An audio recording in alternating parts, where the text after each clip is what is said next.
Hello student, मैं एकता सिंह आप सभी का ज्ञान चैतन्य चैनल में बहुत बहुत स्वागत करती हूँ। आज के इस टॉपिक में हम यूपी टीजीटी 2001 का जो पेपर है हिस्ट्री का, उसको आज हम डिस्कस करने वाले हैं।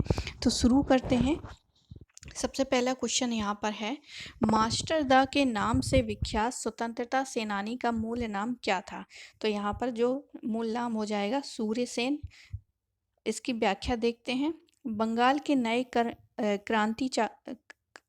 क्रांतिकारी संगठनों में सूर्यसेन द्वारा स्थापित इंडियन रिपब्लिक आर्मी का विशिष्ट स्थान था। सूर्यसेन ने असहयोग आंदोलन में सक्रिय रूप से भाग लिया। आगे चलकर वह राष्ट्रीय स्कूल के शिक्षक बन गए और इसलिए वह सामान्यतः मास्टर दा के नाम से प्रसिद्ध थे।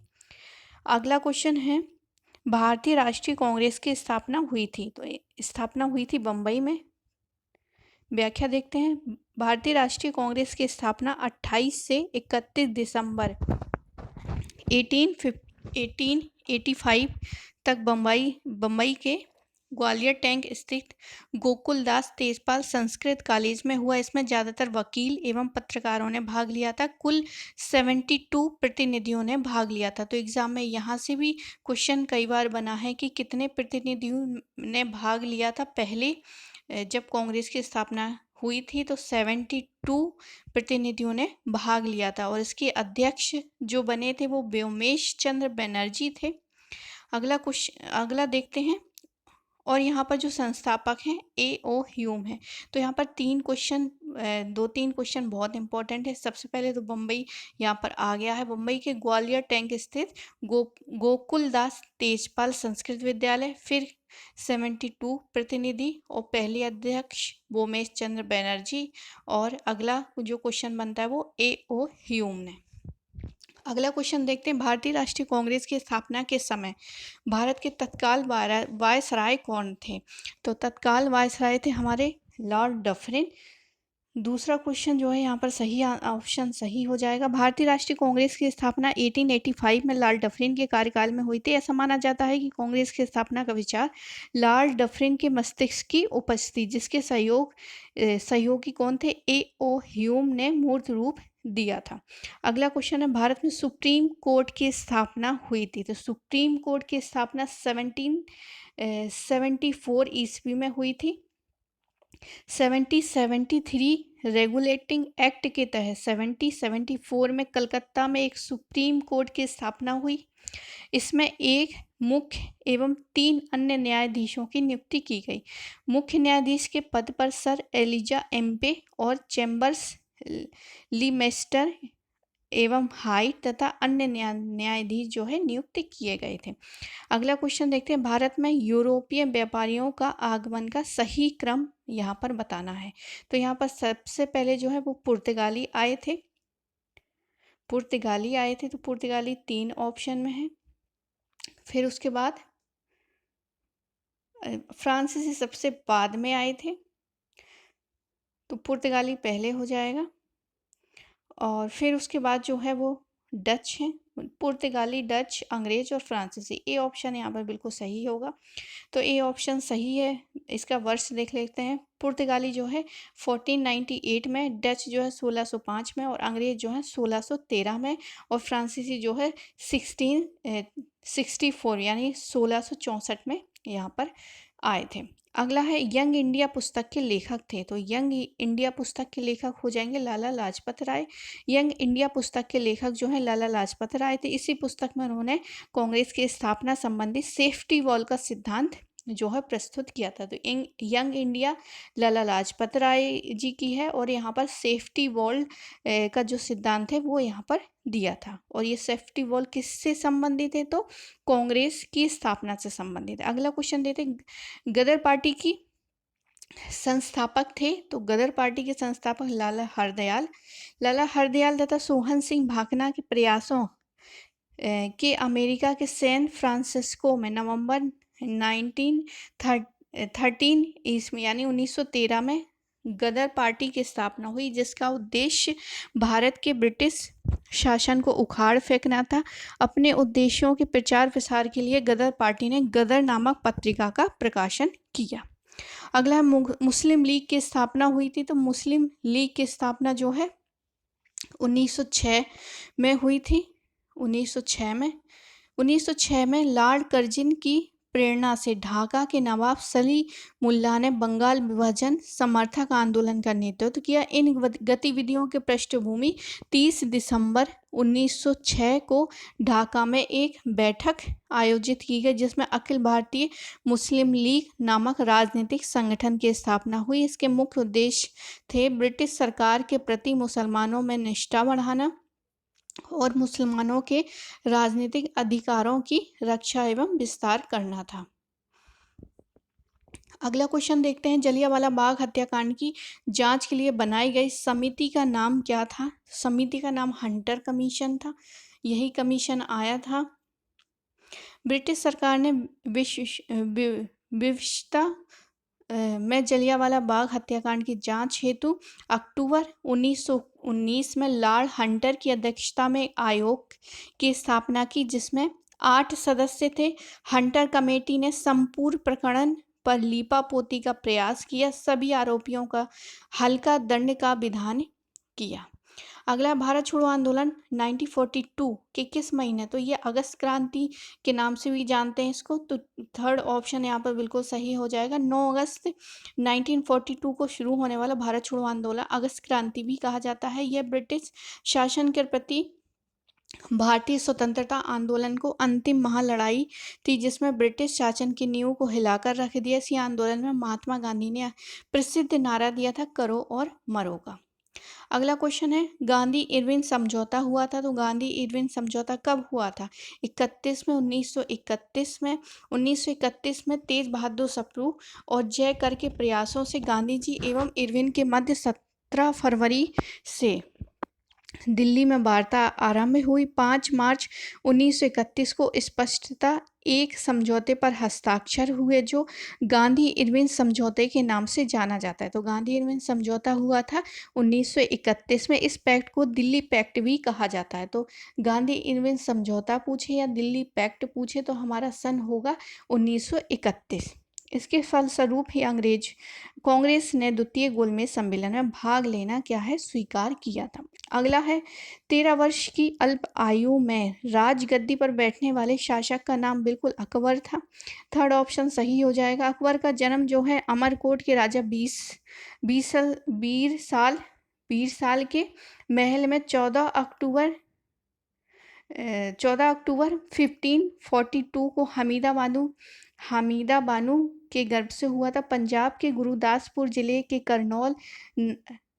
कलानौर नामक स्थान पर उसने अपने पिता हुमायूं की मृत्यु की सूचना मिली।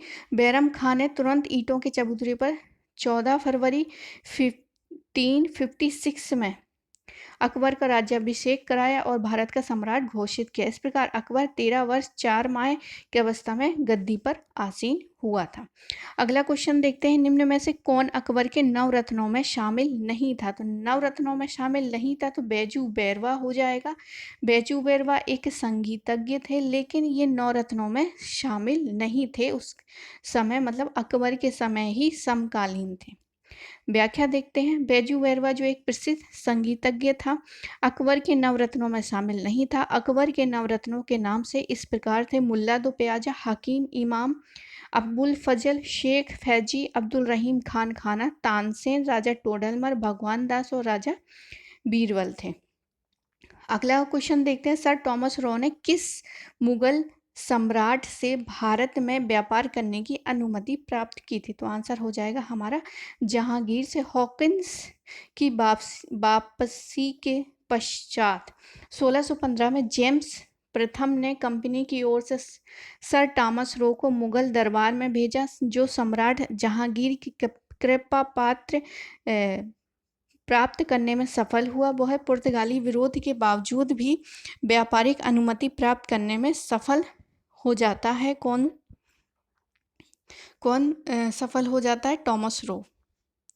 ठीक है, ये पुर्तगाली विरोध के बावजूद भी सफल हो जाता है। इसके फलस्वरूप सूरत, भड़ोच, अहमदाबाद, आगरा, मछलीपट्टनम या मूसलीपट्टनम में अंग्रेजों की कोठियां स्थापित होती है टॉमस रॉ के प्रयासों से। इससे पहले जो है हॉकिंस आए थे और हॉकिंस क्या है वो सफलता उनको नहीं मिली थी। आगे देखते हैं शिवाजी की राजधानी क्या थी, तो रायगढ़ थी। तीसरा ऑप्शन सही हो जाएगा, शिवाजी की राजधानी रायगढ़ थी। यहीं पर शिवाजी का 1674 में राज्याभिषेक संपन्न हुआ था। इसके लिए उन्होंने काशी के प्रसिद्ध विद्वान भाग भट्ट यानी विश्वेश्वर भट्ट को बुलाया था। तो एक समय इनके 2 बार हुए हैं, पहला तो यहाँ पर हुआ है और फिर इनकी माता ख़त्म हो जाती हैं जीजाबाई, उसके बाद भी क्या है एक दोबारा से राज्याभिषेक होता है। तो 2 बार इनका राज्याभिषेक हुआ है।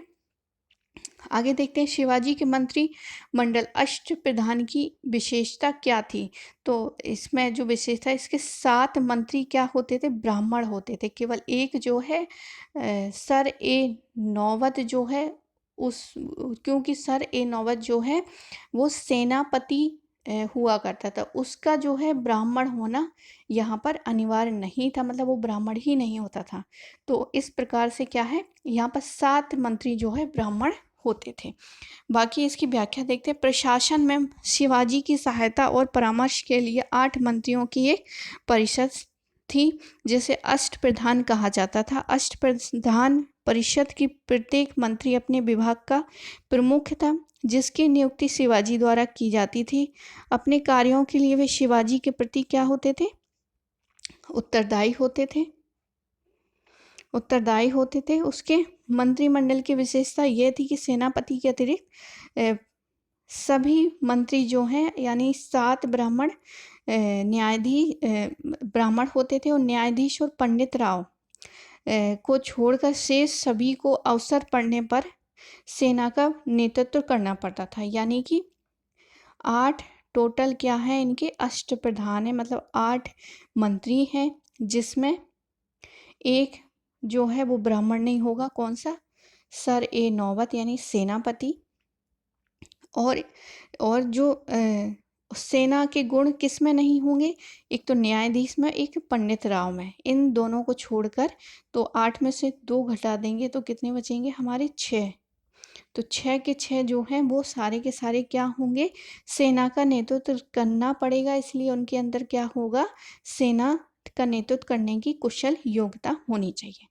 अगला क्वेश्चन देखते हैं, वंदे मातरम गीत के रचयिता कौन थे, तो बंकिम चंद्र चटर्जी यहाँ पर सही ऑप्शन हो जाएगा। यहाँ पर व्याख्या देखते हैं।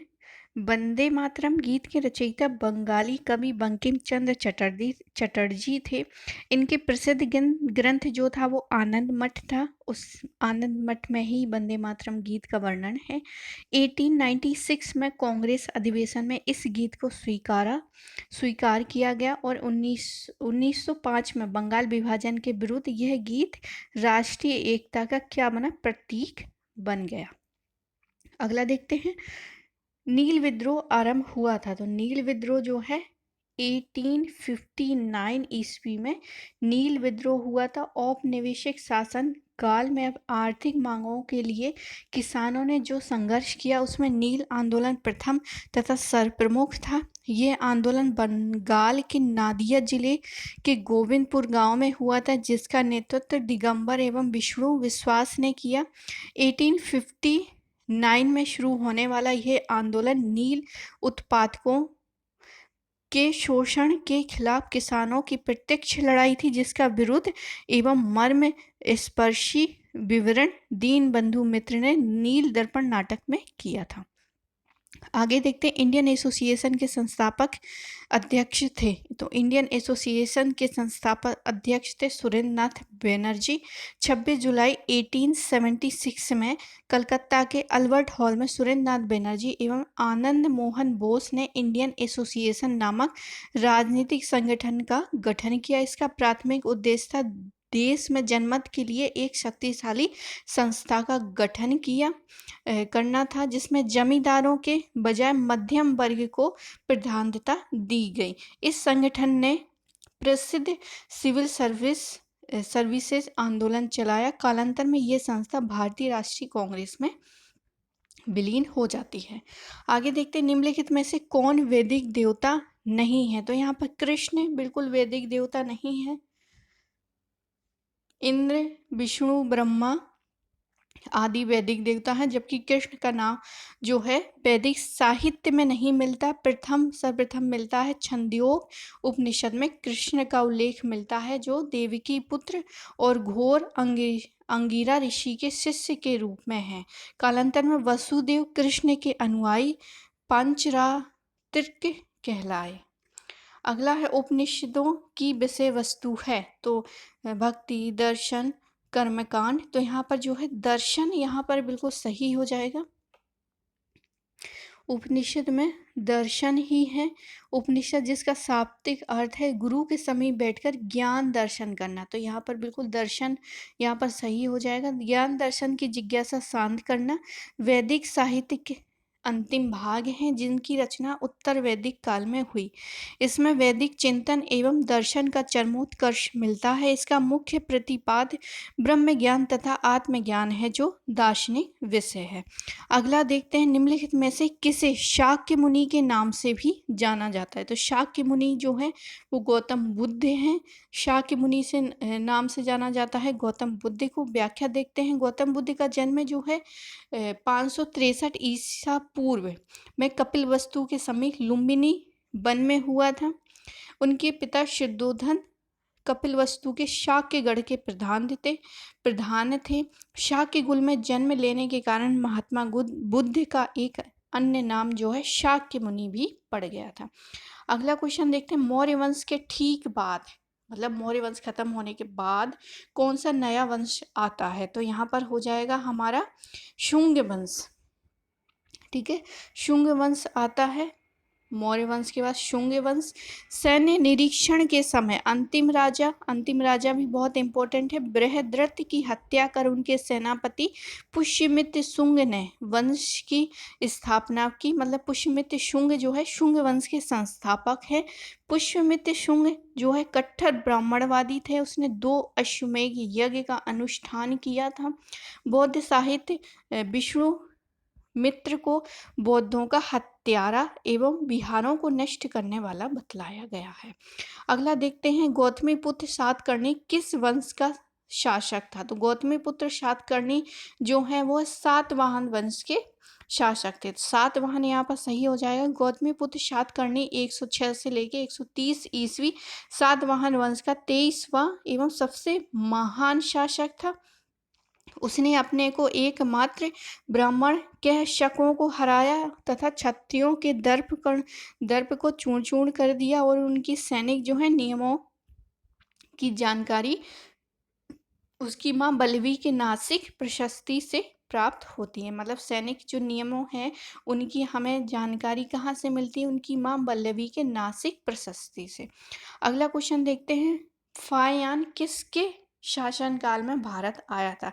तो फायान चंद्रगुप्त द्वितीय के समय आया था। चंद्रगुप्त द्वितीय जो है 380 से लेकर 415 ईस्वी के शासनकाल में चीनी यात्री फाहियान जो कि 399 से लेकर 414 ईस्वी तक भारत में रहा। उसने अपने यात्रा वृत्तांत में मध्य प्रदेश को ब्राह्मणों का देश कहा। पाटलिपुत्र में से उसने वापसी यात्रा प्रारंभ की थी और अपनी पूरी यात्रा के विवरण में वह कहीं भी सम्राट का उल्लेख नहीं करता है। अगला क्वेश्चन देखते हैं चोल शासकों का प्रतीक चिन्ह था। तो चोल शासकों का प्रतीक चिन्ह हो जाएगा बाघ। चोल शासकों का प्रतीक चिन्ह क्या हो जाएगा, बाघ। व्याख्या देखते हैं चोलों का प्रतीक चिन्ह बाघ था। यह संगम युग का एक प्रमुख राजवंश था जो तमिलनाडु के पेन्नार तथा वेलारू नदियों के मध्य स्थित था। चोलों का प्राचीनतम उल्लेख कात्यायन ने किया। प्रारंभिक राजधानी उत्तरी मनलूर थी जो बाद में क्रमशः उय्यूर और तंजावुर बनी। करिकाल इस वंश का महानतम शासक था। उसने कावेरी पट्टनम यानी पुहार नामक तटीय राजधानी की स्थापना की थी। अगला देखते हैं आगरा शहर का निर्माण किसने कराया था। तो सिकंदर लोदी ने करवाया था। 1504 में सिकंदर लोदी ने राजस्थान के शासकों पर अधिकार को सुरक्षित रखने पर व्यापारिक मार्ग पर नियंत्रण स्थापित करने के उद्देश्य से आगरा नगर की स्थापना की थी। उसने वहां बादलगढ़ का किला भी बनवाया था और 1506 में आगरा को उसने एक राजधानी भी बनाई थी। आगे देखते हैं मौर्य शासक। मौर्य शासन प्रबंध के अंतर्गत राजस्व व्यवस्था की देखरेख करने वाले अधिकारी का नाम था। तो मौर्य प्रशासन के मतलब मौर्य जिस समय शासन था उसके अंतर्गत जो राजस्व था, राजस्व व्यवस्था करने वाला व्यक्ति, उसको क्या बोलते थे? समाहर्ता बोलते थे। ठीक है, समाहर्ता। मौर्य शासन प्रबंध में राजस्व व्यवस्था की देखरेख करने वाला प्रधान अधिकारी समाहर्ता था, जो आधुनिक वित्त मंत्री की भांति विभिन्न पदाधिकारियों के सहयोग से राजस्व विभाग का संचालन करता था। अगला क्वेश्चन देखते हैं। अजंता के प्राचीनतम चित्र का काल है। तो अजंता के प्राचीनतम चित्र का जो काल मतलब उसका कालक्रम जो निर्धारित किया गया है वो पहली शताब्दी ईसा पूर्व। अजंता की गुफाएं आधुनिक महाराष्ट्र प्रांत में औरंगाबाद जिले में स्थित है। अजंता में पहले 29 गुफाएं में चित्र बने थे, परंतु अब जो है वो 6 गुफाएं कौन कौन सी है? 1 से लेके 2, 9 से लेके 10 तथा 16 से लेके 17 के चित्र मतलब जो हैं वो अभी अवशिष्ट हैं। इसमें 9 और 10 यानी ये जो बीच वाला ग्रुप है उसके चित्र सबसे प्राचीन है और इसका समय लगभग प्रथम शताब्दी ईसा पूर्व निर्धारित किया गया है। अगला देखते हैं। हिंदू, जैन एवं बौद्ध तीनों ही धर्मों का प्रतिनिधित्व करने वाला कौन है? मतलब कौन सी गुफा है? तो यहाँ पर आंसर हो जाएगा हमारा एलोरा की गुफाएं जो हैं वो हिंदू, जैन और बौद्ध तीनों को रिप्रेजेंट करती हैं। व्याख्या देखते हैं। महाराष्ट्र प्रांत के औरंगाबाद जिले में स्थित एलोरा नामक स्थान अपने गुफा यानी कि केव टेम्पल के लिए प्रसिद्ध है। यहाँ पहाड़ी को काटकर अनेक गुफाएं बनाई गई जो बौद्ध, हिंदू एवं जैन धर्मों से संबंध है। एलोरा के 17 गुफा मंदिर प्राप्त होते हैं जिसमें अधिकतर राष्ट्रकूट शासकों के काल में बने हैं। इसमें कैलाश मंदिर जो है सर्वोत्तम है। अगला एक सूची और दूसरी सूची से मिलाना है। सबसे पहला है मेगस्थनीज। मेगस्थनीज जो है वो मौर्य सम्राट में थे, फाहियान गुप्त सम्राट में थे और हेंगशान जो है पुष्पभूति में थे। तो हमारा 4 ऑप्शन जो है वो यहाँ पर सही हो जाएगा। अगला देखते हैं। निम्न में से सत्य कथन को चुनना है। बुद्ध और महावीर दोनों ही परमात्मा के अस्तित्व में विश्वास करते थे। तो सत्य कथन यहाँ पर चुनना है। बुद्ध और महावीर दोनों ही आत्मा के अस्तित्व में विश्वास करते थे, ये भी गलत हो जाएगा। बुद्ध और महावीर दोनों ही पूजा अर्चना के पक्षधर थे, बिल्कुल नहीं। चौथा है बुद्ध और महावीर दोनों ही कर्मवाद, बिल्कुल कर्मवाद को वो समर्थक करते थे। अगला है उत्तर रामचरित के लेखक कौन है? तो बिल्कुल तुलसीदास जी हो जाएंगे। संस्कृत के नाटककारों में कालिदास की बराबरी करने की क्षमता भवभूति में ही दिखाई देती है, जिसका आविर्भाव 700 के लगभग हुआ और वे कन्नौज के शासक यशोवर्मन की राजसभा के निवासी थे। उत्तर मीमांसा भवभूति का श्रेष्ठतम नाटक है।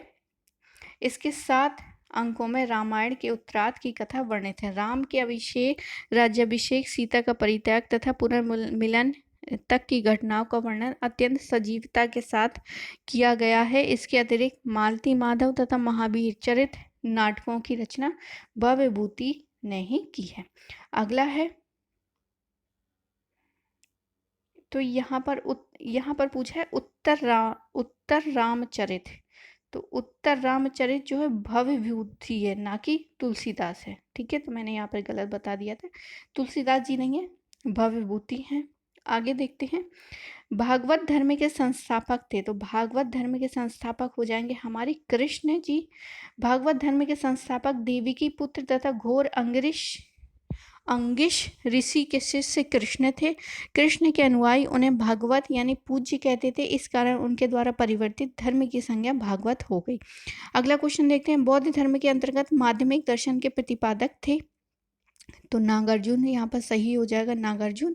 माध्यमिक शून्य व्याख्या देखते हैं। माध्यमिक शून्यवाद के प्रवर्तक नागार्जुन है, जिनकी प्रसिद्ध रचना माध्यमिक कारिका है। इसे सापेक्षवाद भी कहा जाता है, जिसके अनुसार प्रत्येक वस्तु न किसी कारण से उत्पन्न हुई है और वहाँ पर निर्भर है। नागार्जुन ने प्रतीत समुत्पाद को ही शून्यवाद कहा है। बहुत इंपॉर्टेंट लाइन है कि ना समित प्रतीत समुत्पाद क्या है, तो उसको भी उन्होंने शून्य कहा है। इस मत में महात्मा बुद्ध द्वारा प्रतिपादित मध्यम मार्ग को विकसित किया गया है। अगला है अशोक के 14 शिलालेख पाए गए हैं। तो 14वां शिलालेख जो है वो है गिरनार में, गुजरात प्रांत के काठियावाड़ में जूनागढ़ के समीप गिरनार की पहाड़ी है। वहीं पर रुद्रदमन तथा समुद्रगुप्त के लेख भी मिलते हैं। 1822 में कर्नाटौर ने इन लेखों का पता लगाया था। अशोक का शिलालेख 2 भागों में है। इनके बीच में ऊपर से नीचे तक एक रेखा खींची गई है, जिसमें 5 लेख बाईं ओर तथा 7 जो हैं दाईं ओर उत्कीर्ण किए गए हैं। तीसरा लेख नीची ओर दाईं ओर और 14वां लेख जो है गिरनार लेख अपेक्षाकृत सबसे सुरक्षित अवस्था में है। अगला है निम्न में से कौन सा सम्राट एक कुशल संगीतज्ञ था। तो कुशल संगीतज्ञ हमारे जो हैं समुद्रगुप्त हो जाएंगे। गुप्त सम्राट समुद्रगुप्त महान संगीतज्ञ थे, जिसे वीणा वादक का शौक था। उसने कुछ सिक्कों पर वीणा बजाते हुए चित्रित किया है।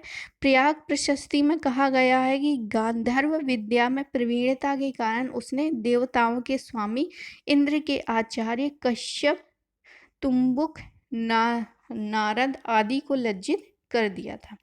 अगला है तैमूर लंग ने भारत पर आक्रमण किया था। तो तैमूर लंग का आक्रमण होता है 1398 में।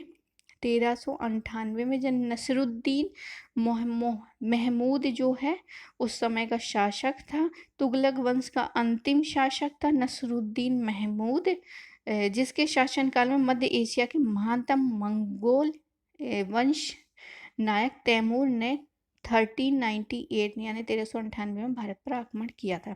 अगला क्वेश्चन देखते हैं। निम्नलिखित राजवंशों को सही का मतलब सबसे पहले कौन और फिर सबसे बाद में कौन, इस तरह से हमें लगाना है। तो यहाँ पर जो है सीधे हम देखते हैं।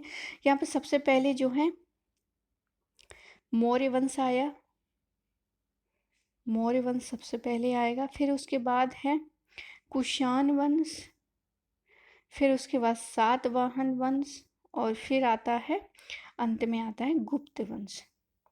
यानी कि दा वाला जो है यानी एक ऑप्शन हमारा यहाँ पर सही हो जाएगा। अगला देखते हैं। निम्नलिखित में से कौन सा प्रांत बहमनी राज्य शामिल नहीं था। कौन सा प्रांत या तो बहमनी में राज्य में शामिल नहीं हुआ था। तो आंसर हो जाएगा हमारा दोआब। दोआब यहाँ पर सही हो जाएगा। बीजापुर, अहमदनगर, बरार आदि बहमनी के प्रमुख प्रांत थे, जबकि दोआब एक महत्वपूर्ण उपजाऊ क्षेत्र था, जिस पर अधिकार को लेकर बहमनी और विजयनगर साम्राज्य के बीच निरंतर क्या होता रहता था, संघर्ष होता रहता था। अतः दोआब पर विजयनगर का नियंत्रण स्थापित हो गया और यह मूलतः कृष्णा तुंगभद्र दोआब था। अगला है किन 2 मुगल शासकों के मध्यवर्ती काल में शेरशाह का शासन रहा। तो एक तो हुमायूं तो बिल्कुल है, हुमायूं बिल्कुल है यहाँ पर, और हमारे हो जाएंगे अकबर, हुमायूं और अकबर। दूसरा ऑप्शन यहाँ पर सही हो जाएगा। बाकी हम देखते हैं। शेरशाह सूरी का शासनकाल 1540 से लेकर 45 तक रहा। इस प्रकार वो हुमायूं के शासनकाल के तुरंत बाद था, तथा इस प्रकार अकबर का शासनकाल फरवरी 1556 से शुरू होता है, जो शेरशाह के बाद का शासनकाल था। इस प्रकार शेरशाह का शासनकाल हुमायूं और अकबर के बीच में हुआ। बाबर एवं राणा सांगा के बीच युद्ध को कहा गया। तो बाबर और राणा सांगा, तो आंसर हो जाएगा हमारा खानवा का युद्ध। खानवा का युद्ध था जिसमें बाबर था और राणा सांगा। खानवा का युद्ध कहा गया 17 मार्च 1527 को आगरा के समीप हुआ था। निकट परिस्थितियों के बावजूद अंत में बाबर की विजय होती है और राणा सांगा हार जाते हैं। इस युद्ध में पानीपत के समान निर्णायक युद्ध सिद्ध हुआ, क्योंकि इसके परिणाम स्वरूप भारत में बाबर की शक्ति को चुनौती देने वाली कोई शक्ति शेष ना थी। अगला क्वेश्चन देखते हैं। तो ये हिस्ट्री में सिर्फ 43 क्वेश्चन आते हैं। बाकी हमें या तो हम पॉलिटिकल कर सकते हैं यानी सिविक्स कर सकते हैं, या फिर हमें 2 ऑप्शन चुनने पड़ते हैं, या तो हिस्ट्री पॉलिटिकल या फिर ज्योग्राफी इकोनॉमिक्स। तो 4 तरह के उसमें पेपर होते हैं, एक ही पेपर में हमें सिर्फ 2 का ही करना है। तो हिस्ट्री में सिर्फ 43 क्वेश्चन आते हैं। तो आई होप आपको ये क्वेश्चन वाली सीरीज़ पसंद आ रही होगी। पसंद आ रही तो प्लीज़ लाइक करें, शेयर करें ज़्यादा से ज़्यादा, और आप सभी का बहुत बहुत धन्यवाद। मिलते हैं अगले वीडियो में।